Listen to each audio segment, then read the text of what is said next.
अल्हम्दुलिल्लाह रब्बिल आलमीन वल आक़िबतु लिल मुत्तक़ीन वस्सलातु वस्सलामु अला अशरफिल अंबिया'i वल मुरसलीन व अला आलिहि व सहबिहि अजमाइन अम्मा बाद. அருளாளன் அல்லாஹ்வினுடைய திருநாமம் கூறி எனது வார்த்தைகளை துவங்குகிறேன். சலாத்தும் சலாமும் உயிருக்கும் உயிரான உயிரிலும் மேலான இதயவேந்தர் பெருமானார் ஸல்லல்லாஹு அலைஹி வஸல்லம் அவர்கள் மீதும் அவர்களை பின்பற்றி வாழ்ந்த உத்தம சத்திய சஹாபாக்கள், தாபியீன்கள், தாபியீன்கள், குறிப்பாக இங்கு அமர்ந்திருக்கக்கூடிய நம் அனைவர்கள் மீதும் என்றென்றும் நின்றடங்கட்டுமா என்கிற பிரார்த்தனையோடும் இஸ்லாத்தினுடைய இதய காணிக்கையான சலாத்தோடும் எனது வார்த்தைகளை துவங்குகிறேன். அஸ்ஸலாமு அலைக்கும் வரஹ்மத்துல்லாஹி வபரகாத்துஹு. கண்ணியத்திற்குரிய ஆஜிமார்களே, அல்லாஹ்வினுடைய அளப்பெரும் கருணையினால் அவருடைய கடமைகளை நிறைவேற்றிக் கொண்டிருக்கின்றோம். அவனுடைய திருக்காபாவை தவாஃப் செய்து கொண்டிருக்கின்றோம். நம்முடைய அனைத்து தமிழ்களையும் அல்லாஹ் ரப்பல் ஆலமீன் ஏற்று அங்கீகரித்து அருள் புரிவானாக என்கிற பிரார்த்தனையை முன்வைத்து இன்ஷா அல்லாஹ் நாம் நாளை மறுதினம் மதீனா முனவராவிற்கு செல்ல இருக்கின்றோம். அந்த செய்தியெல்லாம் உங்களுக்கு நம்முடைய பல் பஷார் இர்ஃபான் ஹஜர் தெளிவாக விளக்கமாக கூறுவார். மக்கா முக்கர்ரமாவில் இருக்கக்கூடிய வரலாற்று சிறப்புமிக்க இடங்களை எல்லாம் பார்த்து வந்திருக்கின்றோம். அதனுடைய சிறப்புகளையும் தெரிந்து வைத்திருக்கின்றோம். காபத்துல்லாவை நாம் தூரத்திலிருந்து பார்த்திருக்கிறோம். நமது நாடுகளிலிருந்து இன்று நேரிலே காணக்கூடிய பாக்கியம் பெற்றிருக்கின்றோம். காபத்துல்லாவுடைய கட்டிடத்தின் மீது போற்றப்பட்டிருக்கக்கூடிய அந்த துணி, ஆடை, காபாவினுடைய உடை, அதற்கு பெயர் கிஸ்வா. கிஸ்வா என்ற அந்த ஆடை சவுதி அரசாங்கத்தால் வருடத்திற்கு ஒரு முறை மாற்றப்படுகிறது. அந்த கிஸ்வாவை தயாரிக்கக்கூடிய பணியிலே ஆயிரக்கணக்கான தொழிலாளர்கள் ஈடுபட்டுக் கொண்டிருக்கிறார்கள். அதற்கென பிரத்யேகமாக ஒரு ஃபேக்டரி, தொழிற்சாலையும் அமைக்கப்பட்டிருக்கிறது. கிஸ்வாவினுடைய ஆடையிலே நெய்யப்பட்டிருக்கக்கூடிய நூல்கள் தங்க நூல்களும், தங்க இலை என்று சொல்லக்கூடிய தங்க நூல்களும் அதிலே நீங்கள் கண்டிருப்பீர்கள். அப்படிப்பட்ட அந்த கிஸ்வாவை அண்ணலங்கள் பெருமானார் ஸல்லல்லாஹு அலைஹி வஸல்லம் அவர்கள் காலத்திற்கு முன்னர் பண ஓலையால் மறைத்து கட்டப்பட்டிருப்பதாக ஒரு குறிப்பு இருக்கிறது. பிற்காலங்களிலே வருடத்திற்கு 2 முறை கிஸ்வாவை மாற்றக்கூடிய வளமையும் இருந்திருக்கிறது. அதன் பின்னர் சஹாபா பெருமானார் ஸல்லல்லாஹு அலைஹி வஸல்லம் அவர்களுடைய காலத்திற்கு பின்னர் வருடந்தோறும் அந்த கிஸ்வாவை மாற்றிக்கொண்டிருக்கின்றார்கள். அந்த கிஸ்வா என்று சொல்லக்கூடிய அந்த கருந்தரையை பிடித்துக் கொண்டு அல்லாஹ்வினுடைய உதவியை, அவனுடைய கருணையை கேட்டு பெறக்கூடிய கோடான கோடி ஹாஜிமார்களில் நாமும் இருக்கின்றோம். எப்படி அல்லாஹுவை நாம் பார்க்காமலே ஈமான் கொண்டிருக்கின்றோமோ, நம்முடைய படைத்த ரப்பை என்று சொல்ல அவன் யாதொரு உருவமும் மற்றவன், அவன் ஒரு பரம்பொருள் என்றுதான் நாம் நம்பிக்கொண்டிருக்கிறோம். அதுதான் நம்முடைய ஈமானும் கூட. அப்படிப்பட்ட அந்த ரப் அல்லாஹ் காபத்துல்லாவிற்கு நேர் மேலே அரிஷ் என்று சொல்லக்கூடிய சிம்மாசனத்தை அமைத்துக் கொண்டு அமர்ந்திருப்பதால் தான் கருந்தரையை பிடித்துக் கொண்டு நாம் அவனிடத்திலே மன்றாடுகின்றோம். நம்முடைய தேவைகளை சொல்லி காட்டி அவனிடத்தில் நாம் பெற்றுக்கொள்கின்றோம். அந்த பாக்கியங்கள் நமது வாழ்விலே இன்ஷா அல்லாஹ் நாம் ஹயாத் இருக்கக்கூடிய காலம் வரை மீண்டும் மீண்டும் வந்து அந்த காபாவை கண்டு அதை கட்டி பிடித்து அல்லாஹ்விடத்திலே மன்றாடக்கூடிய பாக்கியத்தை தர வேண்டும் என்று பிரார்த்திப்போம்.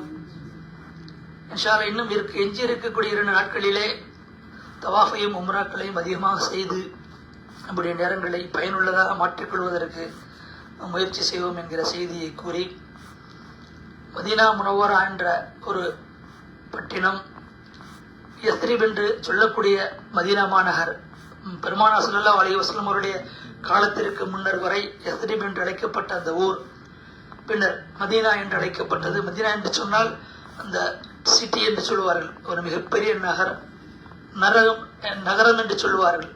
அந்த நகரம் இந்த உலகத்தினுடைய நகரங்களுக்கெல்லாம் முன்மாதிரியாகவும் முன்னோடியாகவும் மற்ற நகரங்களுக்கெல்லாம் இல்லாத ஒரு பெருமையும் புனிதமும் அந்த நகரத்திற்கு இருக்கிறது என்று சொன்னால், அண்ணலங்கள் பெருமானார் ஸல்லல்லாஹு அலைஹி வஸல்லம் அவர்கள் ஹிஜ்ரத் செய்து அங்கே வாழ்ந்து தாவா செய்து அவர்கள் பெருமானார் ஸல்லல்லாஹு அலைஹி வஸல்லம் அவர்கள் துயில் கொண்டிருக்கக்கூடிய அந்த புனித பூமி, புண்ணிய பூமி, லட்சக்கணக்கான சஹாபாக்களை அங்கிருந்து உருவாக்கி உலகமெங்கும் அனுப்பப்பட்டிருக்கக்கூடிய ஒரு நகரமாக திகழ்கிறது. மதீனா முனவ்வராவினுடைய சிறப்புகளை எல்லாம் இன்று நேற்றல்ல, அண்ணலங்கள் பெருமானார் ஸல்லல்லாஹு அலைஹி வஸல்லம் அவர்கள் வாழ்ந்து மறைந்த காலத்திற்கு பின்னர் சஹாபாக்கள், பெருமானாரை பார்த்த சஹாபாக்கள் இருந்த காலங்கள் வரை புனித பூமியாகவே பாவிக்கப்பட்டு இன்றைக்கு புனித பூமிதான் என்பதை பறைசாற்றக்கூடிய விதத்திலே பல்லாயிரம் ஆண்டுகளுக்கு முன்னால் அல்லாஹ் ரப்பல் ஆலமீன் இந்த உலகத்தை படைத்த அந்த நிமிடத்தில் யாரை படைக்காவிட்டால் இந்த உலகத்தையே படைத்திருக்க மாட்டேன் என்று சூழ்வரைத்தானோ அப்படிப்பட்ட இறை தூதர் தன்னுடைய ஹபீப் நாயகம் ஸல்லல்லாஹு அலைஹி வஸல்லம் அவருடைய இறப்பையும் பிறப்பையும் வாழ்வையும் வகுத்து விட்டான். அதை வகுத்ததின் காரணமாகத்தான் உலகத்தின் மைய பகுதியாக காபா இருக்கிறது. நாம் எல்லாம் பார்த்திருப்போம், ஏதாவது ஒரு ஊருக்கு செல்ல வேண்டும் என்று சொன்னால் உங்கள் ஊரிலிருந்து சென்னை என்று போட்டு 100 கிலோமீட்டர் 150 கிலோமீட்டர் என்று போட்டிருப்பார்கள். சென்னையில் எந்த இடத்திற்கு 150 கிலோமீட்டர் என்று சொன்னால், மெரினா கடற்கரைக்கு அருகில் இருக்கக்கூடிய பாரிஸ் கார்னரில் இருந்து 1.5 கிலோமீட்டர் தூரத்தில் இருக்கக்கூடிய காயிதே மில்லத் பாலம் என்ற இடத்திற்கு தான் சென்னை என்கிற துவக்க புள்ளி. 150 கிலோமீட்டர் பயணம் செய்து ஒரு இடைத்தடைகள் என்று சொன்னால் ஒரு மைய புள்ளிக்கு. பெரும்பாலான ஊர்களில் பஸ் நிறுத்தங்கள் அல்லது அந்த ஊரினுடைய சிறப்பை குறிக்கும் வழிபாட்டு தலங்களை மையப்படுத்தி அந்த ஊருடைய கிலோமீட்டரை அளந்து வைத்திருப்பார்கள். இதுதான் உலக நடைமுறை. ஆனால் உலகத்துக்கெல்லாம் மைய புள்ளியாக திகழக்கூடிய இடம், காபத்துல் அமைந்திருக்கக்கூடிய இடம் தான் சென்டர் ஆஃப் த வேர்ல்ட் என்று அறிஞர் பெருமக்கள் கூறுகிறார்கள். அப்படிப்பட்ட அந்த புனிதமிக்க காபாவை அடுத்து இன்னொரு புனித தலமாக திகழக்கூடிய மதீனா முனவ்வரா. மதீனா முனவ்வரா என்பது பெருமானார் ஸல்லல்லாஹு அலைஹி வஸல்லம் அவர்கள் ஹிஜ்ரத் செய்து சென்ற இடமாக இருந்தாலும், நாம் எல்லாம் நம்முடைய சொந்த ஊரை, உறவுகளை விட்டு சில தினங்களுக்கு, சில நாட்களுக்கு, சில வாரங்களுக்கு, சில மாதங்களுக்கு, சில ஆண்டுகளுக்கு, வெளிநாடுகளுக்கு சென்றால் கூட கண்ணீர் மல்க அவர்களிடமிருந்து விடைபெறுவது வழக்கம். ஒரு மிகப்பெரிய இயக்கத்தோடு செல்வது வழமை. ஆனால் பெருமானார் ஸல்லல்லாஹு அலைஹி வஸல்லம் அவர்களுக்கு ஒரு மிகப்பெரிய இக்கட்டான சூழ்நிலை இந்த மக்கா மாநகர் மண்ணிலே நிகழ்ந்தது. எப்படி நிகழ்ந்தது? இங்கிருக்கக்கூடிய இஸ்லாத்தினுடைய எதிரிகள், விரோதிகள் அண்ணலங்கள் பெருமானார் ஸல்லல்லாஹு அலைஹி வஸல்லம் அவர்களை விரட்டடிக்க வேண்டும் என்கிற அடிப்படையில் பல்வேறு தொந்தரவுகளை தந்தார்கள். அந்த தொந்தரவுகளை தாங்க முடியாமல் பெருமானார் ஸல்லல்லாஹு அலைஹி வஸல்லம் வெளியேறவில்லை. நீங்கள் முதலில் இதை உங்களுடைய எண்ணத்திலே தெளிவாக ஏற்படுத்திக் கொள்ள வேண்டும். அல்லாஹ்வுடைய ஏற்பாட்டின்படி தன்னுடைய தூதர் எந்த இடத்திற்கு சென்றால் இந்த சத்திய மார்க்கத்தை, தீனுல் இஸ்லாத்தை உலகமெல்லாம் கொண்டு சேர்க்க முடியுமோ அந்த இடத்திற்கு பெருமானாரை கொண்டு சேர்க்க வேண்டும் என்கிற அடிப்படையிலே ஹிஜ்ரத் என்ற ஒரு பயணத்தை அல்லாஹ் ஏற்படுத்துகிறான். அந்த ஹிஜ்ரத் பயணத்தை துவங்கும் பொழுது பெருமானார் ஸல்லல்லாஹு அலைஹி வஸல்லம் அவர்கள் பட்ட அந்த கவலைக்கும் கஷ்டத்திற்கும் அளவில்லை. பெருமானாரே சொல்லுகிறார்கள், தான் பிறந்த மண்ணை, தான் பிறந்த பூமியை, தான் வளர்ந்த வீட்டை, இடத்தை விட்டு பிரிகிறார்கள் என்று சொன்னால் யாருக்குத்தான் அது ஒரு கவலை தராமல் இருக்க முடியும்? அப்படிப்பட்ட ஒரு கவலை தோய்ந்த முகத்தோடு பெருமானார் ஸல்லல்லாஹு அலைஹி வஸல்லம் ஹிஜ்ரத் பயணம் மேற்கொண்டு அவர்கள் மதீனா மாநகருக்கு செல்கிறார்கள். மதீனா மாநகருக்கு செல்லும் பொழுது இடைப்பட்ட இடங்களில் என்னென்ன நடந்தது, என்னென்ன சிறப்புகள் இருக்கிறது என்பதெல்லாம் வரக்கூடிய நம்ம செல்லக்கூடிய வழிகளே நம்முடைய வழிகாட்டிகள் எடுத்துரைப்பார்கள். மரியாதைக்குரிய மௌலானா அவர்களும் தெளிவாக விளக்குவார்கள். அப்படிப்பட்ட அந்த மதீனா முனவ்வராவிலே ஜன்னத்துல் பக்கை என்ற ஒரு கபரஸ்தான் இருக்கிறது. நாம் இங்கே ஜன்னத்துல் மஅல்லா என்ற இடத்தை பார்த்திருக்கிறோம். மக்காவிலே இறக்கக்கூடியவர்கள் பெருமானார் ஸல்லல்லாஹு அலைஹி வஸல்லம் அவர்கள் காலத்திலே யாரெல்லாம் மக்காவில் இறந்தார்களோ அவர்கள் அடக்கி இருக்கக்கூடிய இடத்திற்கு பேர் ஜன்னத்துல் பக்கை, ஜன்னத்துல் மஅல்லா. மதீனா முனவ்வராவிலே ஜன்னத்துல் பக்கி என்று சொல்லக்கூடிய ஒரு மிகப்பெரிய கபரஸ்தான். முஹத்திஸீன்கள் சொல்கிறார்கள், இந்த 2 கபரஸ்தானிலே அடங்கியிருக்கக்கூடிய மௌத்தாக்களை, உயிர் பிரிந்து அடைக்கப்பட்டிருக்கக்கூடிய அந்த அடியார்களை நாளை மறுமையிலே கோடையில் பூக்களை சுமந்து கொட்டுவதை போல் சொர்க்கத்தில் கொட்டப்படும் என்று சொல்லப்படுகிறது. அப்படிப்பட்ட பாக்கியம் பெற்ற அந்த இருபெரும் கபரஸ்தான்கள் இந்த மக்கா மண்ணிலும் மதீனா மண்ணிலும் இருக்கிறது. அந்த இடங்களுக்கெல்லாம் நாம் செல்ல இருக்கின்றோம், ஜியாரத் செய்ய இருக்கின்றோம், அவர்களுக்கு சலாம் சொல்ல இருக்கின்றோம். அதையெல்லாம் தாண்டி நாம் இதுவரை வாழ்ந்த காலங்களில் அண்ணனங்கள் பெருமானா ஸல்லல்லாஹு அலைஹி வஸல்லம் அவர்கள் இருக்கிறார்கள், இருந்தார்கள் என்ற எண்ணத்தில் அவர்கள் மீது ஸலவாத் சொல்லி இருக்கிறோம். அஷ்ஹது அல்லா இலாஹ இல்லல்லாஹ், அஷ்ஹது அன்ன முஹம்மது ரசூலுல்லாஹ் என்று. ஆனால் நாம் மதீனாவிற்கு செல்லும் பொழுது அஷ்ஹது அல்லா இலாஹ இல்லல்லாஹ், அஷ்ஹது அன்னக யா ரசூலல்லாஹ், அவர்களை பார்த்து நீங்கள் தான் எங்களுடைய ரசூல் என்று நாங்கள் சாட்சி கூறுகிறோம் என்கிற அந்த வார்த்தையை முடிய போகிறோம் என்று சொன்னால், இதைவிட மிகப்பெரிய ஒரு அத்தாட்சி, ஒரு சரியான ஒரு ஒரு உண்மையான மார்க்கத்திற்கு எடுத்துக்காட்டு இருக்க முடியாது. 1500 ஆண்டுகளுக்கு முன்னர் ஒரு சம்பவம் நிகழ்ந்தது. ஒரு மனித புனிதர் இருந்தார். அவர் அல்லாஹுவால் சிறப்பித்து கூறப்பட்ட ஒரு நபி என்று நாம் படித்தோம், கேட்டோம். ஆனால் அந்த நபியின் முன்னால் நின்று சலாம் சொல்ல போகிறோம் என்று சொன்னால் அது யார்? அல்லாஹ் நமக்கு வழங்கிய மிகப்பெரிய பாக்கியம் அல்லவா? அதனால்தான் பெருமானார் ஸல்லல்லாஹு அலைஹி வஸல்லம் அவர்கள் வாழ்ந்த பின்னர், சஹாபாக்களுடைய காலத்திற்கு பின்னர் மதீனா மண்ணிற்கு வந்த மிகப்பெரிய உலமாக்கள், முஃபஸ்ஸிரீன்கள், முஹத்திஸீன்கள் எல்லாம் அந்த மண்ணிலே நடமாடுவதற்கு நாங்கள் தகுதியானவர்களே இல்லை. பெருமானாருடைய கால் பதம் பதித்த இந்த மண்ணிலே எங்கள் கால் பதம் பதிப்பதற்கு கூட தகுதி இல்லை என்று தங்கள் உடலை கீழே கிடத்தி உருண்டு சென்றதாக வரலாறுகள் சொல்லுகிறது. அப்படிப்பட்ட ஒரு அற்புதமான நகரம். ஏனென்று சொன்னால், மன்னனங்கள் பெருமானார் ஸல்லல்லாஹு அலைஹி வஸல்லம் அவர்கள் மீது எந்த பொருள் பட்டாலும் அது தூய்மை அடைகிறது. பெருமானார் ஸல்லல்லாஹு அலைஹி வஸல்லம் அவருடைய கரம் பட்டாலும் சரி, உடலில் எந்த பாகம் பட்டாலும் அந்த பொருள் கஸ்தூரியை விட மனம் கமழக்கூடிய ஒரு பொருளாக மாறிவிடுகிறது என்கிற பொழுது, மதீனா மண்ணிலே பெருமானாருடைய கால் பதிந்த இடங்களில் எல்லாம் எவ்வளவு பரக்கத் பொருந்த இடங்கள், எவ்வளவு பெரிய மதிப்பு மிக்க இடங்கள் என்பதை உணர்ந்ததின் காரணங்களால் அன்று இருந்த பெருமக்கள் எல்லாம் இவ்வாறான சூழ்நிலை ஏற்படுத்தி அவர்களுடைய பெருமானார் ஸல்லல்லாஹு அலைஹி வஸல்லம் அவர்கள் மீது இருந்த அளப்பரிய அன்பை வெளிப்படுத்தி இருக்கிறார்கள். அடுத்த காலகட்டங்களிலே இப்பொழுது கார்பெட் போன்ற வசதிகள் எல்லாம் வந்த பின்னரும் உலமாக்கள் அந்த கார்பெட்டை மடித்துவிட்டு மண் தரையை தொட்டு முத்தமிட்டு இருக்கிறார்கள், பெருமானாருடைய பாதம் பதிந்த பூமி என்று சொல்லி.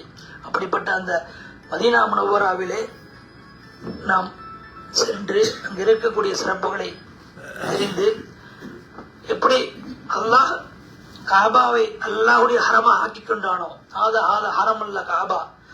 மதீனாவிலே இருக்கக்கூடிய மஸ்ஜித் நபி, அது ஹரமுன் நபி ஸல்லல்லாஹு அலைஹி வஸல்லம், பெருமானார் ஸல்லல்லாஹு அலைஹி வஸல்லம் அவருடைய ஹரம் மதீனா முனவ்வராவில் இருக்கக்கூடிய மஸ்ஜித் நபவி. அப்படியாக 2 ஹரம் உலகத்தில் இருக்கிறது. 3ஆவதாக ஒரு புனித தலம், ஒன்று கஅபத்துல்லா, 2வது மஸ்ஜித் நபி, 3வது மஸ்ஜித் அக்ஸா. நாம் எல்லாம் படித்திருக்கிறோம், கேட்டிருக்கிறோம். தற்பொழுது வரை மிகப்பெரிய போர் நடந்து கொண்டிருக்கக்கூடிய பலஸ்தீனத்தில் அமைந்திருக்கக்கூடிய பைத்துல் முகத்தஸ். பெருமானார் ஸல்லல்லாஹு அலைஹி வஸல்லம் வாழ்ந்த காலங்களிலே அதுவரை பைத்துல் முகத்தஸை நோக்கி தொழுது கொண்டிருந்த நாம், பெருமானார் ஸல்லல்லாஹு அலைஹி வஸல்லம் தொழுது கொண்டிருக்கும் பொழுதே வஹி வருகிறது, உங்களுடைய முகத்தை நீங்கள் தொழக்கூடிய உங்களுடைய திசையை கிப்லாவை காபாவின் பக்கம் திருப்பிக் கொள்ளுங்கள் என்று. தொழுத நிலையிலே அதே இடத்திலிருந்து காபாவை நோக்கி தொழுததினால் மஸ்ஜித் கிப்லத்தேன் என்கிற சொல்லக்கூடிய பள்ளிவாசலும் இருக்கிறது. ஆக இந்த 3 மஸ்ஜிதுகளும் இஸ்லாமிய வரலாற்றிலே புனிதமிக்கவை. இந்த இடங்களுக்கு செல்வதன் மூலமாக நன்மை கிடைக்கக்கூடிய இடங்களாக இருக்கின்றது. அப்படியாக முதலாவது ஹரமை, முதலாவது புனித தலத்தை இருந்து நாம் இபாதத் செய்துவிட்டு இறைவனிடத்தில் கரமேந்தி பிரார்த்தித்து விட்டு அடுத்ததாக மதீனா முனவ்வரா செல்ல இருக்கின்றோம். மதீனா முனவ்வராவிலே மஸ்ஜித் நபவியிலே அண்ணங்கள் பெருமானார் ஸல்லல்லாஹு அலைஹி வஸல்லம் அவர்களுக்கும் அவருடைய மனைவிகளுக்கும் பிள்ளைகளுக்கும் சஹாபாக்களுக்கும் நாம் சலாம் சொல்ல இருக்கின்றோம், அவர்களை ஜியாரத் செய்ய இருக்கின்றோம். அந்த அடிப்படையிலே மதீனா முனவ்வராவிலே வரலாற்று சிறப்பு வாய்ந்த பல்வேறு இடங்கள் இருக்கின்ற அந்த இடங்களுடைய குறிப்புகளை எல்லாம் நீங்கள் செல்லும் பொழுது அந்தந்த இடத்திற்கு தக்கவாறு அந்த இடத்தினுடைய சூழ்நிலையை உங்களுக்கு விளக்கப்படும் இன்ஷா அல்லாஹ். மதீனா முனவ்வராவில் இருந்து பெருமானார் ஸல்லல்லாஹு அலைஹி வஸல்லம் அவர்கள் ஆற்றிய பணியின் வெற்றி இந்த உலகத்தில் இருக்கக்கூடிய ஏறக்குறைய பாதிக்கும் மேற்பட்ட மக்கள் தொகை இஸ்லாமியர்களாக இருக்கிறார்கள். இன்ஷா அல்லாஹ் கியாமத்து நெருங்கும் பொழுது முழு உலகம் இஸ்லாத்திற்கு வரும். உலகம் அழியக்கூடிய தருவாயிலே மறுமையினுடைய நேரம் நெருங்கும் பொழுது தஜ்ஜாலுடைய வருகையை நாம் படித்திருக்கின்றோம். தஜ்ஜால் என்ற ஒரு இனம் வந்து குழப்பத்தை விளைவிக்கும். அப்பொழுது இருக்கக்கூடிய காலகட்டம் மிகப்பெரிய குழப்பமான காலமாக இருக்கும். அப்பொழுது என்ன அனாச்சாரங்கள், என்ன அட்டூழியங்கள் நடைபெறும் என்பதையெல்லாம் நாம் ஹதீஸ்களின் வாயிலாக தெரிந்து வைத்திருக்கிறோம். அப்படிப்பட்ட அந்த தஜ்ஜாலுடைய வருகை 2 நகரங்களுக்கு வர முடியாது. ஒன்று மக்கா முகர்ரமா, இன்னொன்று மதீனா முனவ்வரா. இந்த 2 இடங்களை தவிர அந்த தஜ்ஜாலுடைய கூட்டங்கள் உலகத்தினுடைய பாகங்களுக்கெல்லாம் சென்று குழப்பம் விளைவிப்பார்கள். அப்படிப்பட்ட அந்த புனிதமிக்க பூமி, புண்ணிய பூமி, அல்லாஹுவால் கண்ணியப்படுத்தப்பட்ட இந்த இடங்களுக்கு நாம் செல்ல இருக்கின்றோம். அந்த இடங்களுடைய சிறப்புகளை, அந்த இடங்களிலே செய்ய வேண்டிய பிரார்த்தனைகளை, அந்த இடங்களிலே நாம் மேற்கொள்ள வேண்டிய அமல்களை எல்லாம் நம்முடைய உலமாக்கள் அவர்களும் வழிகாட்டியவர்களும் தெளிவாக விளக்குவார்கள். அந்த அடிப்படையிலே இன்ஷா அல்லாஹ் நம்முடைய பயணங்களை சிறப்பாக அமைத்து அந்த இடங்களில் சென்று அந்த இடத்தினுடைய சிறப்புகளை தெரிந்து கொள்வதனால் நம்முடைய வரலாறு பாதுகாக்கப்படும். ஒரு செய்தியை சொல்லுவார்கள், வரலாறு அறியாத சமூகம் வாழ்ந்ததாக வரலாறு கிடையாது. ஏறக்குறைய 1500 ஆண்டு கால வரலாறை நாம் திருப்பி திருப்பி சொல்லி இருக்கிறோம் என்று சொன்னால் அதில் உண்மை இருப்பதனால் சொல்லிக் கொண்டிருக்கிறோம். பொய் தத்துவம் நிலைக்காது. பொய் என்பது எந்த காலத்திலும் நிலைக்க முடியாது. மற்ற மதங்களில், மார்க்கங்களில் இதிகாசங்களும் கட்டுக்கதைகளும் தான் வைத்திருப்பார்கள். நம்மிடம் உண்மை வரலாறு இருக்கிறது. இதிகாசங்களோ கட்டுக்கதைகளோ அல்ல. எதையெல்லாம் நாம் கேட்டோமோ, எதையெல்லாம் நமக்கு முன்னோர்கள் சொல்லித் தந்தார்களோ அதை நேரடியாக பார்க்கக்கூடிய, நேரடியாக அனுபவிக்கக்கூடிய பாக்கியம் இருப்பதனால்தான் உண்மை மார்க்கம், சத்திய மார்க்கமாக இஸ்லாம் விளங்குகிறது. இதைத்தான் தவா என்று சொல்லி உலகமெங்கும் ஒவ்வொரு சமூகத்திற்கும் இஸ்லாமிய தாயிகள், உலமாக்கள், தப்லீக் செய்யக்கூடிய தாயிகள், இன்னும் இஸ்லாத்தினுடைய பார்வையிலே முஸ்லீம் அல்லாதவர்களும் இந்த பணியை பல்வேறு ரூபங்களிலே வெளிக்கொள்கிறார் என்று சொன்னால் இது உண்மையான மார்க்கம் என்ற ஒரே காரணத்திற்காக மட்டும்தான். உலகத்திலே ஐரோப்பிய நாடுகளில் இஸ்லாம் கோலோச்ச முடியாத காலகட்டம் இருந்தது. இன்னும் சொல்லப்போனால் கடந்த 1/4 நூற்றாண்டு, அரை நூற்றாண்டுகளுக்கு முன்னர் வரை இஸ்லாத்தினுடைய வாடையை கண்டாலே வெறுக்கக்கூடிய, பயப்படக்கூடிய, அச்சப்படக்கூடிய சூழ்நிலைகளை எல்லாம் மாற்றி ஐரோப்பிய கண்டங்களிலே மஸ்ஜிதுகளும் மதரசாக்களும் உருவாகி கொண்டிருக்கின்றன. அங்க இருக்கக்கூடிய மக்கள் எல்லாம் சாறை சாறையாக, அணி அணியாக இஸ்லாத்தின் பக்கம் வருகிறார்கள் என்று சொன்னால் அதுக்கு ஒரே காரணம், ஒற்றை காரணம், நம்முடைய பெருமானார் ஸல்லல்லாஹு அலைஹி வஸல்லம் அவர்கள் அல்லாஹ்விடமிருந்து கொண்டு வந்த இந்த தீனை, இஸ்லாத்தை பரப்பியது தான். அந்த வழிவாரில் உலகம் அடையும் போது எப்படி முழு உலகமும் இஸ்லாத்திற்கு வந்து விடுமோ அந்த அடிப்படையில் கொஞ்சம் கொஞ்சமாக, சன்னம் சன்னமாக இஸ்லாம் விரைவிக் கொண்டிருக்கிறது. அந்த அனைத்தும் பெருமானார் ஸல்லல்லாஹு அலைஹி வஸல்லம் கொண்டு வந்த அந்த ஒளி, அந்த ஜோதி, அந்த நூர், அதுதான் உலகத்தை கண்டிப்பாக ஆளும் என்று சொன்னால் நம்மை படைத்த அல்லாஹ் இருக்கிறான் அல்லவா. நம்மை படைத்ததன் நோக்கத்தை சொல்லும் பொழுது தன்னை வணங்குவதற்காகவே தவிர வேறு எதற்காகவும் நம்மை படைக்கவில்லை என்று சொல்கிறான். அப்படி என்று சொன்னால் படைத்த இறைவனுடைய சிறப்புகளை, படைத்த இறைவனை பற்றி அறிந்து கொள்ளக்கூடிய ஒரு ஆய்வுகளை அடியார்களுக்கு எடுத்துச் சொல்லுவதன் மூலமாக நம்முடைய இறைவன் யார், நம்ம படைத்த ரப்ப யார் என்று தெரிந்து கொள்வதோடு அவன் யாரை இந்த உலகத்திற்கு நபியாக அனுப்பினானோ அந்த நபி உம்மி நபியாக இருந்தாலும் உண்மை நபி என்பதை ஒப்புக்கொண்ட கோடிக்கணக்கான கூட்டத்தினுடைய ஒரு அங்கமாக, உம்மத்துகளினுடைய ஒரு துளியாக நாம் இருக்கிறோம் என்று சொன்னால் நாம் செய்த பெரும் பாக்கியம். அல்லாஹ் ரப்பல் ஆலமீன் பெருமானார் ஸல்லல்லாஹு அலைஹி வஸல்லம் அவருடைய உம்மத்திலே நம்மை பிறக்கச் செய்தது மாபெரும் பாக்கியம். இதற்கு முன் இருந்த நபிமார்கள் எல்லாம் தாங்களே பெருமானார் ஸல்லல்லாஹு அலைஹி வஸல்லம் அவருடைய உம்மத்திலே பிறந்திருக்க மாட்டோமா என்கிற ஆனந்தத்தை வெளிப்படுத்திய நிகழ்வுகளை எல்லாம் நாம் வரலாறு நெடுகிலும் படித்துக் கொண்டிருக்கின்றோம். அப்படிப்பட்ட வாய்ப்புகள் கிட்டாத நபிமார்களுக்கே கிட்டாத அப்பேற்பட்ட வாய்ப்புகள் நமக்கு கிடைத்திருக்கிறது என்று சொன்னால் நாம் பெற்ற பாக்கியம். பெருமானார் ஸல்லல்லாஹு அலைஹி வஸல்லம் அவர்களுக்கு மட்டும்தான் அல்லாஹ் பல்வேறு தனிச்சிறப்புகளை தந்திருக்கின்றான்.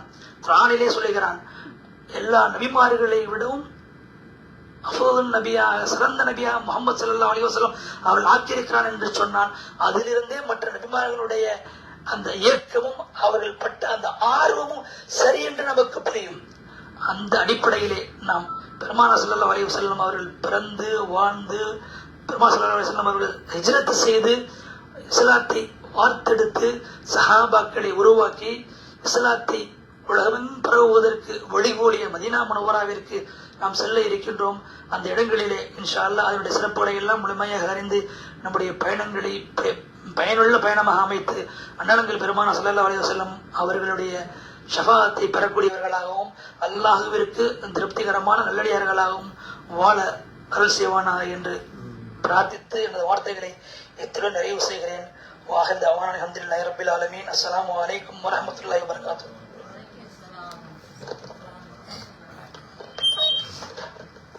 அஸ்ஸலாமு அலைக்கும் வரஹ்மத்துல்லாஹி வபரகாத்துஹு. கனிவே ஹாஜிகளே ஹாஜியாக்களே, அல்லாஹ்வுடைய மாபெரும் கருணையாலும் கிருபையாலும் அவனை பேரருளால் நாம் எல்லாம் இந்த மக்கமா நகரில் தங்கி உம்ராக்கள் செய்தும் தவாஃபுகள் செய்தும் மற்றும் பல சாலியான நல்ல அமல்களும் செய்து கொண்டிருக்கின்றோம். அல்லாஹு தாலா நாம் செய்யக்கூடிய அத்துணை அமல்களும் அங்கீகரித்துக் கொள்வானாக. இன்ஷா அல்லாஹ் எதிர்வரும் வியாழக்கிழமை நாம் எல்லாம் மதீனா நகரம் செல்ல இருக்கின்றோம். அந்த மதீனா நகரம் செல்வதற்கு முன்னால் நாம் அல்லாஹ்விடத்திலே அதிகமாக இஸ்திஃபார் செய்து கொண்டவர்களாக, நம்முடைய பாவங்களை எல்லாம் பிழை பொறுக்க தேடியவர்களாகவும் நம்முடைய நேரங்களை கழிக்க வேண்டும். ஏனென்று சொன்னால் நமக்கு இன்னும் 2 தினங்கள் மட்டும்தான் இந்த மக்கா நகரில் இருக்கக்கூடிய ஒரு வாய்ப்பு இருக்கின்றது.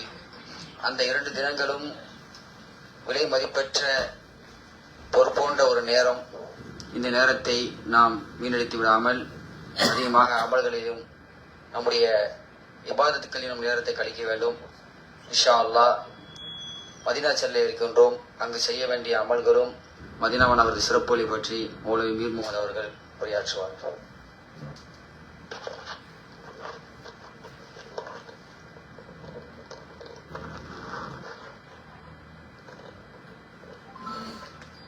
அஸ்ஸலாமு அலைக்கும் வரஹ்மத்துல்லாஹி வபரகாத்துஹு. இன்னைக்கு என்ன பொங்கலா? இன்னைக்கு பொங்கலா? எல்லாம் தூங்கிட்டு இருக்காங்க.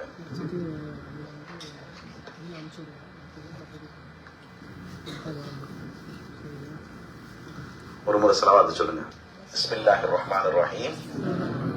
اللهم صل على سيدنا محمد وعلى آل محمد كما صليت على إبراهيم وعلى آل إبراهيم إنك حميد مجيد.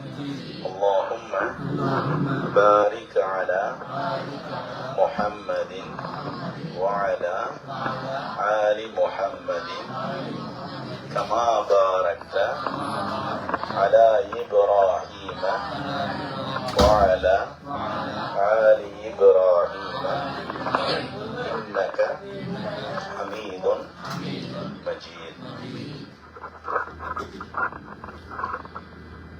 الحمد لله والصلاة والسلام على رسول الله وأشهد أن لا إله إلا الله وحده لا شريك له وأشهد أن محمدا عبده ورسوله أما بعد. إن الله وملائكته يصلون على النبي يا أيها الذين آمنوا صلوا عليه وسلموا تسليما. صدق الله العليم. وقال نبينا رسول الله صلى الله عليه وسلم لا يؤمن أحدكم حتى أكون أحب إليه من والديه وولده والناس أجمعين. صدق أو كما قال عليه الصلاة والسلام. புகழனைத்தும் அல்லாஹ் ஒருவனுக்கு உரித்தாகுக.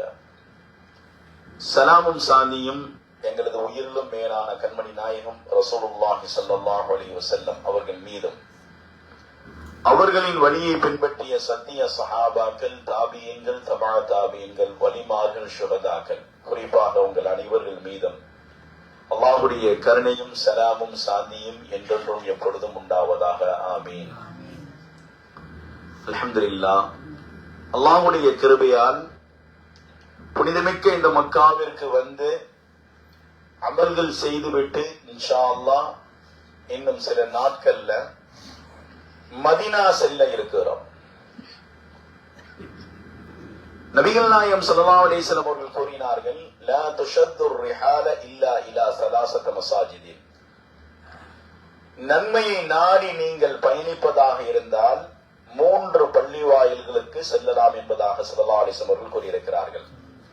அதிக நன்மை கிடைக்கக்கூடிய இடங்கள். 1 மக்கா, 2வது மதீனா, 3வது பைத்துல் முகத்தஸ். ஹஜ்ரத் சொல்லிட்டாங்க ஏற்கனவே. அப்ப நன்மையை நாடித்தான் இங்கு நாம் வந்திருக்கிறோம்.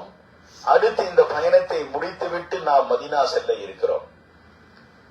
ஒரு ஊருக்கு செல்வதற்கு முன்பதாக அந்த ஊரினுடைய மதிப்பு என்ன, அந்த ஊரினுடைய கண்ணியம் என்ன, அங்கே நாம் எப்படி நடந்து கொள்ள வேண்டும், அங்கு சென்று நாம் என்ன செய்ய வேண்டும் என்பதை நாம் முதலில் தெரிந்து கொள்ள வேண்டும். உலக ரீதியாக ஒரு பயணத்தை நாம் மேற்கொள்கிறோம். ஒரு சுற்றுலா தலத்திற்கு செல்லக்கூடிய சமயத்துல அந்த ஊர்ல என்னென்ன வசதிகள் கிடைக்கும், எந்த ஹோட்டல்ல போய் தங்கலாம், என்ன சுத்தி பார்க்கலாம், எங்க நல்ல உணவு கிடைக்கும் என்பதெல்லாம் முன்கூட்டியே ஆராய்ந்துட்டு நம்ம ஒரு ஊருக்கு போறோம். உதாரணத்திற்கு ஒரு கொடைக்கானல் போறோம், ஒரு ஊட்டிக்கு போறோம் என்று சொன்னால் எல்லா விஷயங்களையும் தெரிஞ்சுட்டு நம்ம என்ன செய்யறோம், அந்த ஊருக்கு நாம் பயணத்தை மேற்கொள்கிறோம். இவையெல்லாம் துன்யாவு சம்பந்தப்பட்ட விஷயங்கள், விடயங்கள். ஆனால் நாம் செல்லக்கூடிய இடம் மதீனா. நபி ஸல்லல்லாஹு அலைஹி வஸல்லம் அவர்களுக்காக வேண்டியே அல்லாஹ் தேர்ந்தெடுத்த ஒரு பூமி. அல்லாஹ் ஜல்ல ஷானுஹு தஆலா நபி ஸல்லல்லாஹு அலைஹி வஸல்லம் அவர்களை இந்த மதீனத்து மண்ணிலே அவர்களை பிறக்க வைத்தான். மதீனத்து மண்ணிலே வாழக்கூடிய சமயத்தில முதல் ஹிஜ்ரத்தாக தாயிஃப் நகருக்கு செல்லக்கூடிய சமயத்தில தாயிஃப் நகர மக்கள் கல்லால் அடித்து விரட்டினார்கள். இரண்டாவதாக மக்கா நகரத்திலே இருக்கக்கூடிய உறவினர்கள் அவர்கள் மக்கா விட்டு விரட்டி அடித்தார்கள். ஆனால் மதீனத்து மண்ணின் மைந்தர்கள் என்ன செய்தார்கள், 2 கரங்களை ஏந்தி நபி ஸல்லல்லாஹு அலைஹி வஸல்லம் அவர்களை வாருங்கள் என்பதாக அழைத்தார்கள், அழைப்பு கொடுத்தார்கள். ஸல்லல்லாஹு அலைஹி வஸல்லம் அவர்கள் இந்த பூமியை விட்டு போகக்கூடிய சமயத்துல சொல்றாங்க, வல்லாஹி இன்னகி லகைரு அர்லில்லாஹ், பூமிகளில் மிகச்சிறந்த பூமி, வஅஹப்புல் பிலாதி இலல்லாஹ், அல்லாஹ்வுக்கு மிக பிடித்தமான ஒரு பூமி, எனக்கு பிடித்தமான பூமி இந்த மக்கா, என் ரப்பு எனக்காக வேண்டி தேர்ந்தெடுத்த பூமி மதீனத்து மண், நான் நேசிக்கக்கூடிய மண் மக்கா, என் ரப்பு நேசிக்கக்கூடிய மண் மதீனத்து மண் என்பதாக ஸல்லல்லாஹு அலைஹி வஸல்லம் அவர்கள் சொன்னார்கள். அப்ப நபி அவர்களுக்காக வேண்டியே அல்லாஹ் தேர்ந்தெடுத்த ஒரு பூமி என்று சொன்னால் மதீனா தான். நபி ஸல்லல்லாஹு அலைஹி வஸல்லம் அவர்கள் இந்த மக்காவை விட்டு என்ன செய்கிறார்கள், மதீனாவிற்கு ஹிஜ்ரத் போகிறார்கள். ஹிஜ்ரத் செல்லக்கூடிய சமயத்துல மதீனாவினுடைய அன்சாரிகள் நபி ஸல்லல்லாஹு அலைஹி வஸல்லம் அவர்களை வரவேற்றார்கள். எந்த அளவுக்கு என்று சொன்னால் அனஸ் ரலியல்லாஹு தஆலா அவர்கள் சொல்கிறார்கள், அல்லாஹ் எங்களுக்கு 2 நாளை மீட்டி கொடுப்பதானால், சென்ற நாளை அல்லாஹ் மீட்டி கொடுப்பான் என்று சொன்னால் நாங்கள் இறைவனிடத்திலே 2 நாட்களை நாங்கள் ரப்பிடத்திலே நாங்கள் கேட்போம். என்ன நாள் தெரியுமா? 1, நாங்கள் எங்களுடைய நபி அவர்கள் மதீனாவிற்கு வந்த சமயத்தில் நாங்கள் அடைந்த அந்த மகிழ்ச்சியுடைய நாளை. 2வது பத்ர் போரில் எங்களுக்கு வெற்றி கிடைத்த அந்த நாளை. இந்த 2 நாளை ரப்பிடத்திலே நாங்கள் திருப்பி கேட்போம் என்பதாக இந்த அனஸ் ரலியல்லாஹு தஆலா அவர்கள் கூறுகிறார்கள். அப்ப இந்த 2 நாட்களும் நபி அவர்கள் மக்காவை விட்டு மதீனாவிற்கு அந்த சென்ற நாளும் பத்ருடைய போரில் வெற்றி கிடைத்த நாளையும் சஹாபாக்கள் அந்த அளவுக்கு ஒரு சந்தோஷமாக மகிழ்ச்சியாக கொண்டாடினார்கள். நபி அவர்கள் மக்காவை விட்டு மதீனாவிற்கு செல்லக்கூடிய சமயத்துல இன்றைக்கு மஸ்ஜிதே குபா இருக்கக்கூடிய அந்த இடம்தான் மதீனாவுடைய கடைசி எல்லையாக இருந்தது. மதீனத்து மண்ணின் மைந்தர்கள் நபி ஸல்லல்லாஹு அலைஹி வஸல்லம் அவர்களை வரவேற்பதற்காக வேண்டி சுமார் 8 நாட்கள் வரை காத்து கிடந்தார்களாம். நபி அவர்கள் அந்த மக்கா மதீனாவை அடையக்கூடிய சமயத்துல அங்கே அவர்கள் கவிதை பாடி வரவேற்றார்கள். ஜானா ரசூலுல்லாஹி ஸல்லல்லாஹு அலைஹி வஸல்லம், எங்களிடத்திலே நபி அவர்கள் வந்து விட்டார்கள், எங்களிடத்திலே அல்லாஹு அக்பர், எங்களிடத்திலே நபிகள் வந்து விட்டார்கள் என்று சந்தோஷமாக மகிழ்ச்சியாக தப்ஸ் அடித்து கவிதை பாடினார்களாம். தலஅல் பத்ரு அலைனா மின் சனியத்துல் விதா. சனியத்துல் விதா என்று சொல்லக்கூடிய ஒரு மிகப்பெரிய ஒரு பள்ளத்தாக்கு. அந்த பள்ளத்தாக்கிலே ஸல்லல்லாஹு அலைஹி வஸல்லம் அவர்களும் அபூபக்கர் சித்தீக் ரலியல்லாஹு தஆலா அவருடைய ஒட்டகம் மேலே ஏறக்கூடிய சமயத்துல நபியினுடைய முகத்தை பௌர்ணமி நிலவுக்கு ஒப்பிட்டு அவர்கள் வரவேற்றார்களாம். அந்த நாளை அவர்கள் மகிழ்ச்சியாக கொண்டாடி இருக்கிறார்கள். நபி அவர்களும் சிறிய பிள்ளைகள் டப்ஸ் அடித்து கவிதை பாடக்கூடிய சமயத்துல அவர்களுக்கு தோதுவாக மண்டியிட்டு அவருடைய தலைகளை தடவி கொடுத்து கேட்டார்களாம், அத்துஹிப்பூனனி, நீங்கள் என்னை நேசிக்கின்றீர்களா, என்னை பிரியப்படுகிறீர்களா என்று கேட்கக்கூடிய சமயத்தில் அங்கு உள்ள சிறுவர்கள் சொன்னார்கள், நாம் யா ரசூலுல்லாஹ், நாங்கள் உங்களை நேசிக்கின்றோம் என்று சொல்லக்கூடிய சமயத்தில் ஸல்லல்லாஹு அலைஹி வஸல்லம் சொன்னார்கள், வல்லாஹி, அல்லாஹ்வின் சத்தியமாக நானும் உங்களை நேசிக்கின்றேன் என்பதாக ஸல்லல்லாஹு அலைஹி வஸல்லம் சொன்னார்கள். மதீனாவுக்கு நபி அவர்களுடைய வருகை தான் ஒரு சிறந்த ஒரு வருகை. மதீனாவிற்கு அந்த பெயரை வைத்ததே ரசூலுல்லாஹி ஸல்லல்லாஹு அலைஹி வஸல்லம் அவர்கள், பெயரை சூட்டியது நபி அவர்கள். மதீனாவுடைய ஆரம்ப பெயர் என்ன தெரியுமா? யஸ்ரிப் என்பதாகத்தான் இருந்தது. பல அர்த்தங்கள் இருக்கு, ஆனால் ஒரு அர்த்தம் ஹலாக், நாசம் என்பதாகவும் வருகிறது. அப்ப நபி அவர்கள் தான் அந்த மதீனாவிற்கு மதீனா என்ற பெயரை சூட்டினார்கள். தாபா, தையிபா என்பதாகவும் பெயரை சூட்டினார்கள் நபி ரசூலுல்லாஹி ஸல்லல்லாஹு அலைஹி வஸல்லம் அவர்கள். நபி அவர்கள் எந்த அளவுக்கு அந்த மதீனாவை நேசித்தார்கள் சொன்னார்கள், அல்லாஹ்விடத்திலே துஆ செய்தார்கள், அல்லாஹும்ம ஹர்ரம இப்ராஹிம் ஹலீலுக வ நபியுக, அதாவது யா அல்லாஹ், உன்னுடைய நபி இப்ராஹிம் அலைஹிஸ்ஸலாத்து வஸ்ஸலாம் அவர்கள் மக்காவிற்காக வேண்டி துஆ செய்தார்கள், நான் இந்த மதீனாவிற்காக வேண்டி துஆ செய்கிறேன், இரட்டிப்பான முறையில் துஆ செய்கிறேன் என்பதாக சொன்னார்கள். அல்லாஹும்ம பாரிக் லனா ஃபீ மதீனத்தினா, அல்லாஹும்ம பாரிக் லனா ஃபீ முத்தினா வ சாயினா, யா அல்லாஹ், இங்க இருக்கக்கூடிய தானியங்களில், இந்த மதீனா நகரில் விளையக்கூடிய விவசாயத்திலும் எல்லாவற்றிலும் பரக்கத்தை செய்வாயாக, இரட்டிப்பான முறையில் என்பதாக ஸல்லல்லாஹு அலைஹி வஸல்லம் அவர்கள் துஆவை பெற்ற நகரம் மதீனத்து நகரம். அல்ஹம்துலில்லாஹ், மக்காவிலே ஹஜருல் அஸ்வத் இருக்கிறது. மக்காவிலே ஹஜருல் அஸ்வத் இருக்கிறது, சொர்க்கத்தினுடைய கல். ஆனால் ஸல்லல்லாஹு அலைஹி வஸல்லம் அவர்களுக்காக வேண்டிய அல்லாஹ் மதீனாவில் சொர்க்கத்தினுடைய பூமியை அங்கே வைத்திருக்கிறார். ஸல்லல்லாஹு அலைஹி வஸல்லம் சொன்னார்கள், மா பைன பைதி வல் மிம்பரி ரௌலத்தன் மின் ரியாலில் ஜன்னah, என் வீட்டிற்கும் என் மிஹ்ராபுக்கும் இடைப்பட்ட இடம் சொர்க்கத்தினுடைய பூமி என்பதாக ஸல்லல்லாஹு அலைஹி வஸல்லம் சொன்னார்கள். சொர்க்கமே அப்ப எங்க இருக்கிறது? நபி அவர்களுக்காக வேண்டிய அல்லாஹ் அந்த பூமியை தேர்ந்தெடுத்து சொர்க்கத்தினுடைய பூமியை அந்த மதீனத்து மண்ணிலே வைத்திருக்கிறார் நபி ஸல்லல்லாஹு அலைஹி வஸல்லம் அவர்களுக்காக வேண்டி. மேலும் அந்த மதீனத்து மண் இருக்கிறது அல்லவா, நபியினுடைய உடலை சுமக்கக்கூடிய ஒரு புனிதமான பூமி தான் மதீனத்து மண்ணாக இருக்கிறது.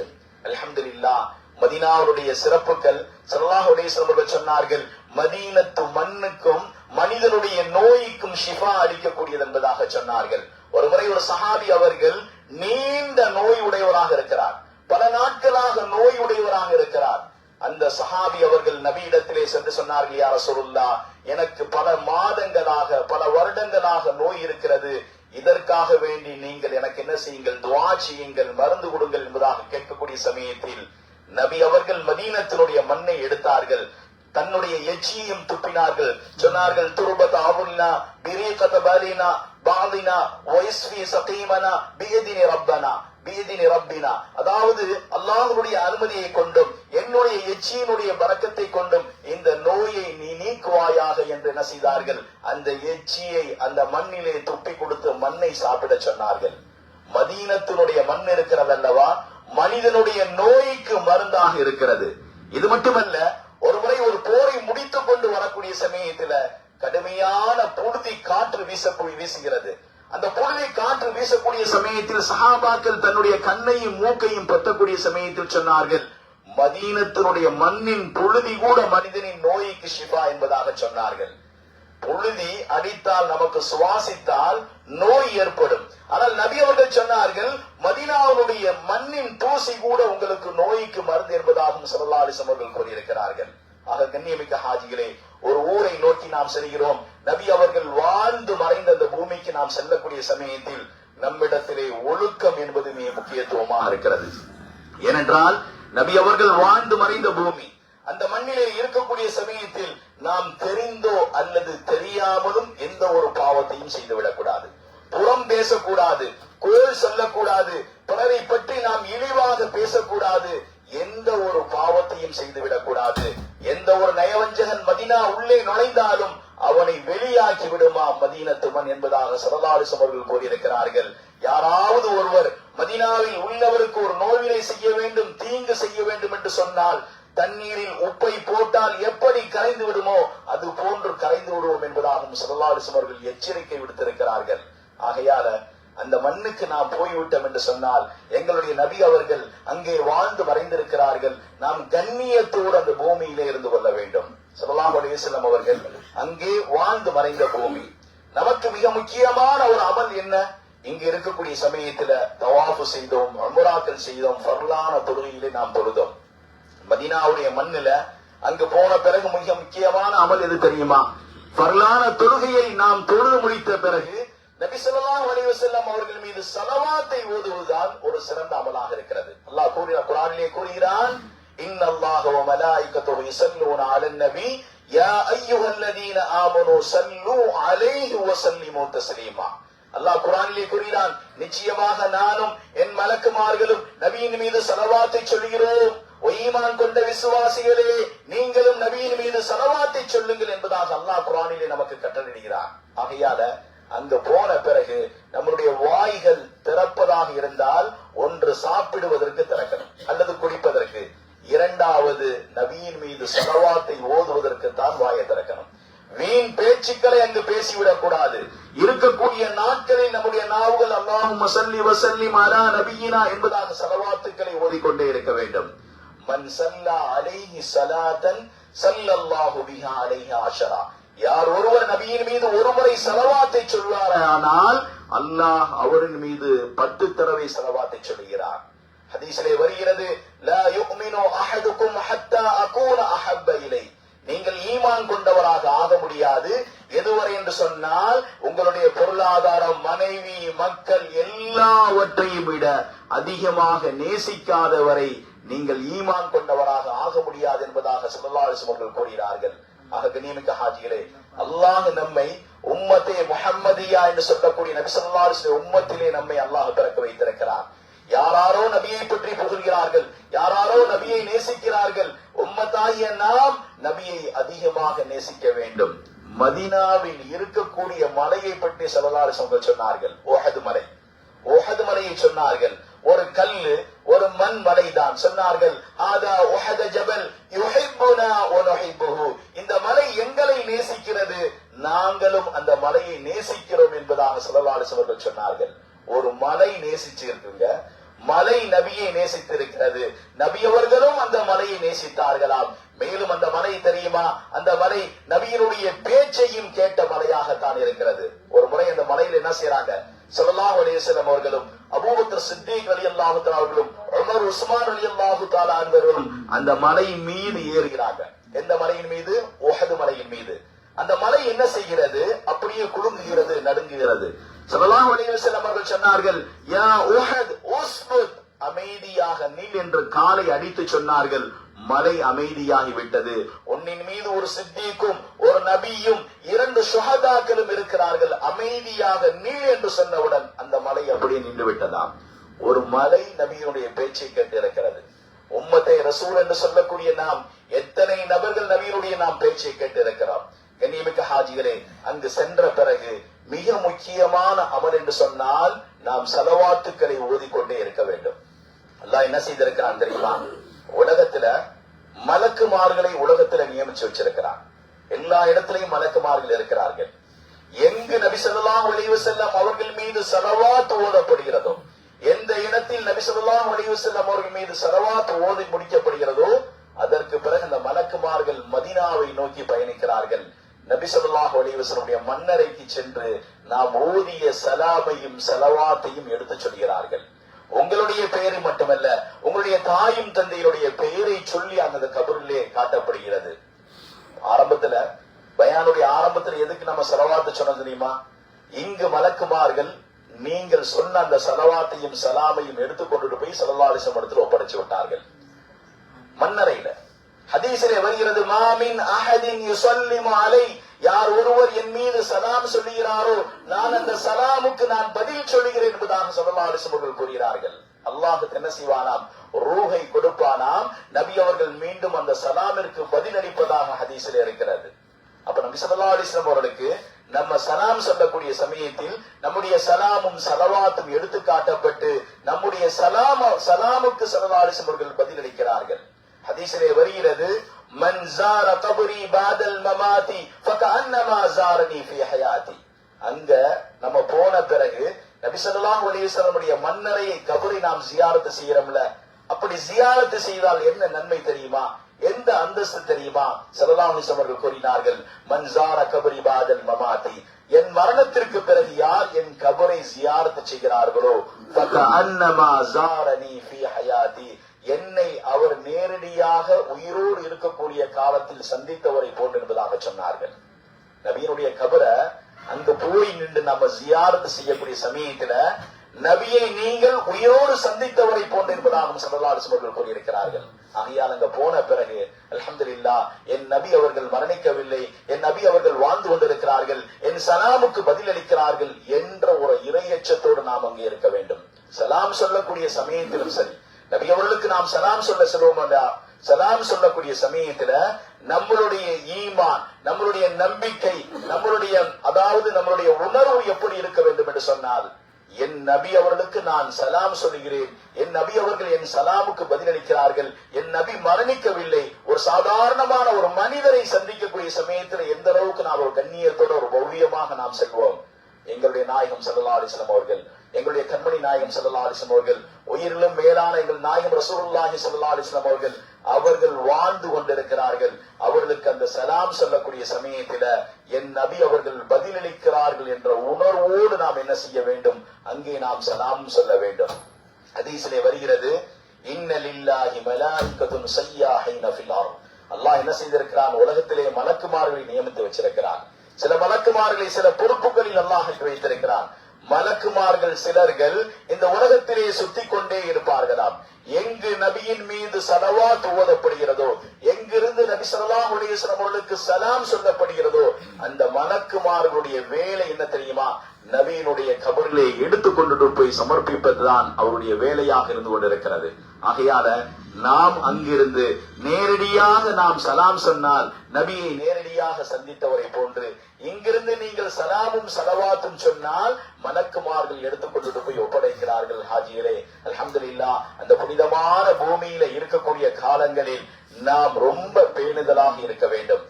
பெரியார்கள் சொல்லுகிறார்கள், ஒரு மனிதர் எச்சியை துப்புவதாக இருந்தால் கூட அந்த இடத்துல யோசித்தான் துப்ப வேண்டும். ஏனென்றால் மதீனத்து மண், நபி அவர்கள் நடந்து சென்ற பாதையாக இருக்கலாம் என்று கருதி நீங்கள் அந்த அளவுக்கு ஒரு கண்ணியத்துடன் செய்ய வேண்டும். மதீனாவிலே நீங்கள் நடந்து கொள்ள வேண்டும். அல்ஹம்துலில்லாஹ், மதீனாவில உங்களுக்கு முக்கியமான இடங்களை என்ன செய்வார்கள், ஜியாரத்தில் காட்டுவார்கள். அது போக நீங்கள் மற்ற நேரங்களை ரூம்புகள்ல கழிக்காமல் மஸ்ஜிது நபவியில் அமர்ந்து கொண்டு அதிகமாக நபியின் மீது என்ன செய்ய வேண்டும், ஸலவாத்துக்களை ஓதிக்கொண்டே இருக்க வேண்டும்.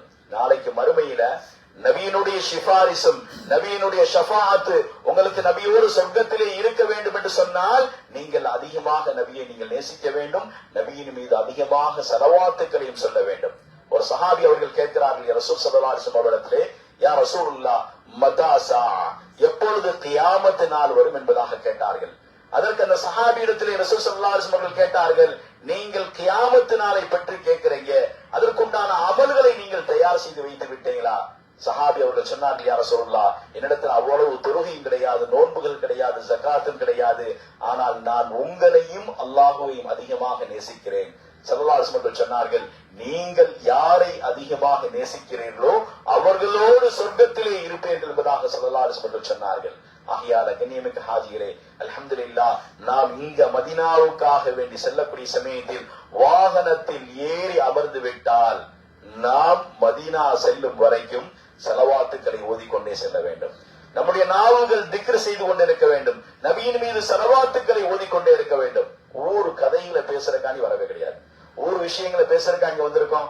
ரெண்டு பேரும் சேர்ந்தா என்ன செய்யறது, யாராவது பத்தி பேசுறது, ஒரு கதைகளை பேசுறது, உறவுகளை பற்றி பேசுவது, இதை பேசுறதுக்காக லட்சங்களை செலவு செய்து நான் வரவில்லை. நல்ல அமல்கள் செய்ய வேண்டும், இபாதத்துக்களை செய்ய வேண்டும் என்பதற்காக வேண்டித்தான் இந்த மக்கா மதீனாவுடைய பயணத்தை நாம் மேற்கொண்டு வந்திருக்கிறோம்.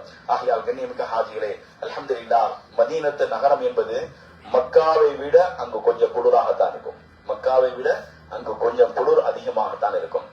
அங்க போன பிறகு சுடு தண்ணீரை அதிகமாக நாம் குடிக்கணும், குளிர்ந்த தண்ணீரை குடிச்சிடக்கூடாது. மஸ்ஜிது நபவி உள்ளுக்கையும் சம்சம் தண்ணீர் இருக்கிறது, குளிர்ந்த தண்ணீரை குடிக்க கூடாது. மதீனாவுக்கு சென்ற பிறகு சில மனிதர்களுக்கு நோய் ஏற்படத்தான் செய்யும். மக்காவை விட்டு மதீனாவிற்கு சென்ற சஹாபாக்கள் இருக்கிறாங்கல்ல, முஹாஜிரீன்கள், அவர்களுக்கு நோய் ஏற்பட்டதாம். எந்த அளவுக்கு என்று சொன்னால் உமர் ரலியல்லாஹு தஆலா அவர்கள் மக்காவை விட்டு மதீனாவிற்கு சென்ற பிறகு மதீனாவை வெறுக்கக்கூடியவர்களாகத்தான் இருந்தாங்க. மதீனாவை நேசிக்கக்கூடியவர்களாக இல்லை, மதீனாவை வெறுக்கக்கூடியவர்களாக இருந்தார்கள். ஏனென்றால் கடுமையான நோய்வாய்ப்பட்டவர்களாக ஆயிட்டாங்க சஹாபாக்கள். அப்ப நபி அவர்களுக்கு தெரிந்தது, மக்காவில் இருந்து வந்த மதீனாவிற்கு வந்த சஹாபாக்கள் மதீனாவை நேசிக்கவில்லை, மதீனாவை வெறுக்கிறார்கள், அடிக்கடி நோய் ஏற்படுகிறது என்று சொன்னவுடன் ஸல்லல்லாஹு அலைஹி வஸல்லம் அவர்கள் துஆ செய்தார்களாம், இறைவா, எப்படி நாங்கள் மக்காவை நேசித்தோமோ அதை விட பன்மடங்காக எங்களுடைய உள்ளத்தில் மதீனாவை நேசிக்க வைப்பாயாக என்று துஆ செய்தார்களாம்.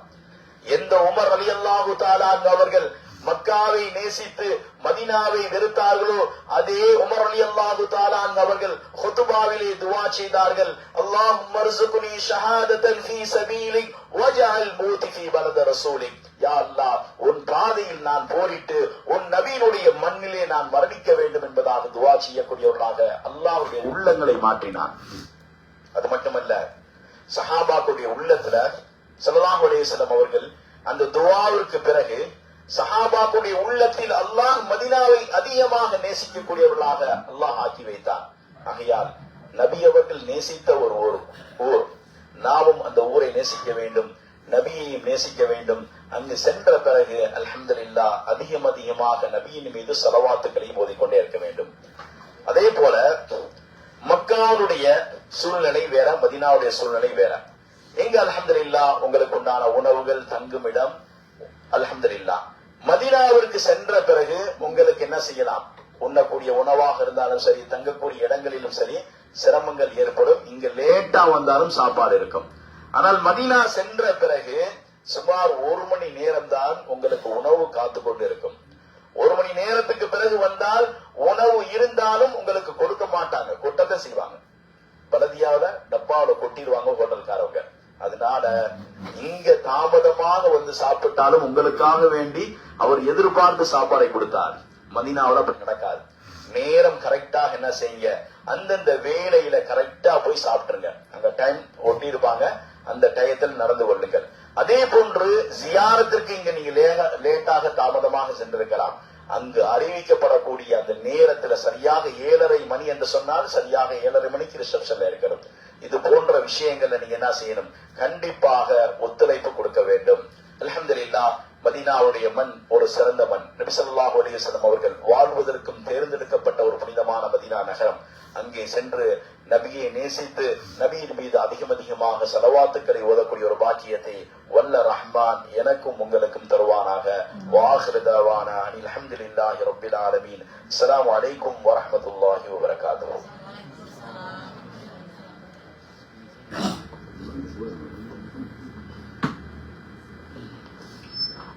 பிஸ்மில்லாஹிர் ரஹ்மானிர் ரஹீம். அல்ஹம்துலில்லாஹி ரப்பில் ஆலமீன்.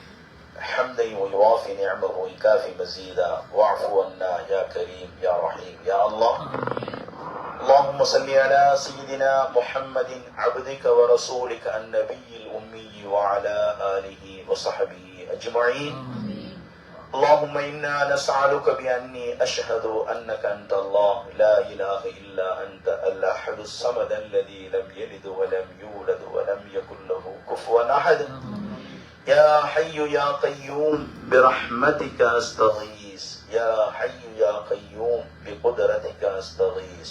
يا حي يا قيوم بعزتك أستغيث. يا حي يا قيوم بنصرتك أستغيث. اللهم إنا نرجو رحمتك فلا تكلنا إلى أنفسنا طرفة عين وأصلح لنا شأننا كلها يا رب العالمين. يا أول الأولين يا آخر الآخرين يا ذا القوة المتين يا راحم المساكين يا فارج الهم ويا كاشف الهم فرج همنا ويسر أمرنا وارحم ضعفنا وارحم موتانا واشفي مرضانا يا رب العالمين.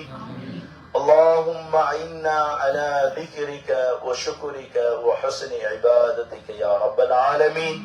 يا أرحم الراحمين يا ذا الجلال والإكرام اللهم إنا نسألك الجنة وما قرب إليها من قول وعمل اللهم إنا نعوذ بك من النار وما قرب إليها من قول وعمل اللهم أجرنا من النار اللهم أجرنا من النار صالمين وأدخلنا الجنة يا رب العالمين யா அல்லாஹ் கிருபையுள்ள ரஹ்மானே, சங்கை மிக்கவனே, எங்களுடைய பாவத்தை மன்னிக்க கூடிய ரஹ்மானே, நாங்கள் தெரிந்தோ தெரியாமலோ அறிந்தோ அறியாமலோ இரவிலோ அல்லது பகலிலோ ரகசியமாக பரகசியமாக செய்த சிறிய பெரிய அனைத்து பாவத்தையும் மன்னித்தருள்வாயாக. அன்டல் கஃபார், நீ பாவத்தை மன்னிக்க கூடியவன். யா அல்லாஹ், நாங்கள் தெரிந்தோ தெரியாமல் எங்களுடைய உடல் உறுப்புகள் செய்த அனைத்து பாவத்தையும் மன்னித்தருள்வாயாக. யா அல்லாஹ் கிருபையுள்ள ரஹ்மானே, பாவத்தை மன்னிக்க கூடிய கஃபாரே, எங்களுடைய பாவத்தையும் மன்னித்து எங்களுடைய பெற்றெடுத்த தாயும் தந்தையினுடைய பாவத்தை மன்னிப்பாயாக. எங்களுடைய உஸ்தாத்மார்கள், எங்களுடைய ஆசிரியர்கள், எங்களுடைய உற்றார் உறவினர்கள் அனைவருடைய பாவத்தை மன்னிப்பா ரஹ்மானே. யா அல்லாஹ் கிருபையுள்ள ரஹ்மானே, நரக நெருப்பை விட்டும் யா அல்லாஹ் எங்களை பாதுகாப்பாயாக. யா அல்லாஹ் கபருடைய வேதனையிலிருந்தும் யா அல்லாஹ் எங்களை பாதுகாப்பாயாக. நாளை மஹ்ஷர் மைதானத்தில் தாகத்தோடு இருக்கக்கூடிய சமயத்தில் எங்களுடைய நபி ஸல்லல்லாஹு அலைஹி வஸல்லம் அவருடைய கரத்திலே ஹவுலுல் கௌசர் தடாகத்தின் தண்ணீரை வாங்கி பருகக்கூடிய பாக்கியத்தை கொடுப்பார் ரஹ்மானே. சிராத்துல் முஸ்தகீம் பாலத்தில் மின்னல் வேகத்தில் கடக்கக்கூடிய பாக்கியத்தை யா அல்லாஹ் எங்களுக்கு தருவாயாக. நாளை மறுமையில் எங்கள் நாயகம் ரசூலுல்லாஹி ஸல்லல்லாஹு அலைஹி வஸல்லம் அவர்களோடு முராஃபிகாக ஜன்னத்தில் சுவனத்தில் இருக்கக்கூடிய பாக்கியத்தை கொடுப்பார் ரஹ்மானே. யா அல்லாஹ் கிருபையுள்ள ரஹ்மானே, கண்ணியமிக்கவனே, எங்களுடைய பாவத்தை மன்னிக்க கூடிய ரஹ்மானே, எங்களுடைய அனைத்து தேவைகளையும் அறிந்த ரஹ்மானே, எங்களுடைய எல்லா தேவைகளையும் யா அல்லாஹ் நீ பூர்த்தி செய்தருவா ரஹ்மானே. யா அல்லாஹ் மக்காவில் இருக்கக்கூடிய காலங்களில் எங்களால் தெரிந்தோ தெரியாமல் ஏதாவது நாங்கள் பாவங்கள் செய்திருந்தால் நீ எல்லா பாவத்தையும் மன்னித்து புனிதமிக்கவர்களாக எங்களை மதீனாவிற்கு அனுப்புவார் ரஹ்மானே. யா அல்லாஹ் மக்காவில் இருக்கக்கூடிய சமயத்தில் நாங்கள் செய்த துஆக்கள் அனைத்தையும் யா அல்லாஹ் கபூல் செய்வாயாக. நாங்கள் செய்த உம்ராக்களையும் தவாஃபுகளையும் யா அல்லாஹ் கபூல் செய்வாயாக. நாங்கள் செய்த அமலின் மூலியமாக இறைவா எங்களுடைய அனைத்து பாவங்களையும் மன்னித்தருள்வாயாக.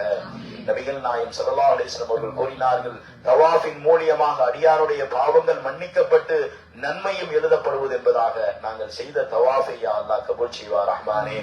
நாங்கள் எந்த இடத்திலெல்லாம் இரு கரமேந்தி நாங்கள் துஆ செய்தோமோ யா அல்லாஹ் அனைத்து துஆக்களையும் யா அல்லாஹ் கபூல் செய்த ரஹ்மானே. படைத்த ரப்பே, எங்களுடைய தேவையை முற்றிலும் அறிந்த ரஹ்மானே, எங்களுடைய எல்லா தேவைகளையும் யா அல்லாஹ் நீ பூர்த்தி செய்த ரஹ்மானே. யா அல்லாஹ் எந்த நிறுவனத்தின் மூலியமாக நாங்கள் வந்தோமோ அந்த குடும்பத்தார்கள் அனைவருக்கும் யா அல்லாஹ் நீண்ட ஆயுளையும் எல்லா விதமான கைரும் பரக்கத்தையும் கொடுப்பார் ரஹ்மானே. யா அல்லாஹ் அவர்களை நீ பொருந்திக் கொள்வார் ரஹ்மானே. யா அல்லாஹ் கிருபையுள்ள ரஹ்மானே, ரப்பே, நாங்கள் தெரிந்தோ தெரியாமலோ நாங்கள் இந்த மக்காவில் இருக்கக்கூடிய சமயத்தில் எங்களை அறியாமல் ஏதாவது பாவங்கள் நிகழ்ந்திருந்தால் எங்களை மன்னித்து விடுவார் ரஹ்மானே. கிருபையுள்ள ரஹ்மானே, நாளை மறுமை நாளில் எங்கள் நபிகள் நாயகம் ஸல்லல்லாஹு அலைஹி வஸல்லம் ஷஃபாஅத்திற்குரியலாக வாஜிபாக்கி நாளை மறுமையில் நபியோடு இருக்கக்கூடிய பாக்கியத்தை எங்களுக்கு தருவார் ரஹ்மானே. யா அல்லாஹ், நபி ஸல்லல்லாஹு அலைஹி வஸல்லம் அவர்கள் வாழ்ந்து மறைந்த மதீனாவிற்கு செல்கிறோம். அங்கே நாங்கள் அமர்ந்து நபியின் மீது அதிகமாக ஸலவாத்துக்களை ஓதக்கூடியவர்களாக எங்களை ஆக்குவார் ரஹ்மானே. நபியை அதிகமாக நேசிக்கக்கூடியவர்களாக எங்களை ஆக்குவார் ரஹ்மானே. யா அல்லாஹ் கிருபையுள்ள ரஹ்மானே, எங்களுடைய பயணத்தை சலாமத்தான பயணமாக ஆக்குவார் ரஹ்மானே. எல்லா விதமான ஆபத்துக்களிலிருந்தும் விபத்துக்களிலிருந்தும் பலா முசீபத்துக்களிலிருந்தும் எங்களை பாதுகாப்பார் ரஹ்மானே. எல்லா விதமான நோயிலிருந்தும் எங்களை பாதுகாப்பார் ரஹ்மானே. எங்களுக்கு உடல் ஆரோக்கியத்தையும் சிஹத்தையும் சலாமத்தையும் கொடுத்து நல்ல அமல்கள் செய்யக்கூடிய பாக்கியத்தை எங்களுக்கு வழங்குவார் ரஹ்மானே. யாரெல்லாம் எங்கள் நபிகள் நாயகம் ஸல்லல்லாஹு அலைஹி வஸல்லம் அவர்களுக்கு சலாம் சொன்னார்களோ, யாரெல்லாம் நபி ஸல்லல்லாஹு அலைஹி வஸல்லம் அவர்களுக்கு சலாம் சொல்லி அனுப்பினார்களோ, அந்த சலாம் சொல்லக்கூடிய சமயத்தில் அவர்களுடைய சலாமையும் சொல்லக்கூடிய பாக்கியத்தை எங்களுக்கு தருவார் ரஹ்மானே. யா அல்லாஹ் கிருபையுள்ள ரஹ்மானே, அங்கே அடக்கம் செய்யப்பட்டிருக்கக்கூடிய எங்கள் நாயகம் ரசூலுல்லாஹி ஸல்லல்லாஹு அலைஹி வஸல்லம் அவர்கள் மீது நாங்கள் ஓதப்படக்கூடிய ஸலவாத்துக்களை ஏற்றுக்கொள்வார் ரஹ்மானே. اللهم صل وسلم على نبينا محمد عبدك ورسولك النبي الأمي وعلى آله وصحبه أجمعين آمين. سبحان ربك رب العزة عما يصفون وسلام على المرسلين والحمد لله رب العالمين.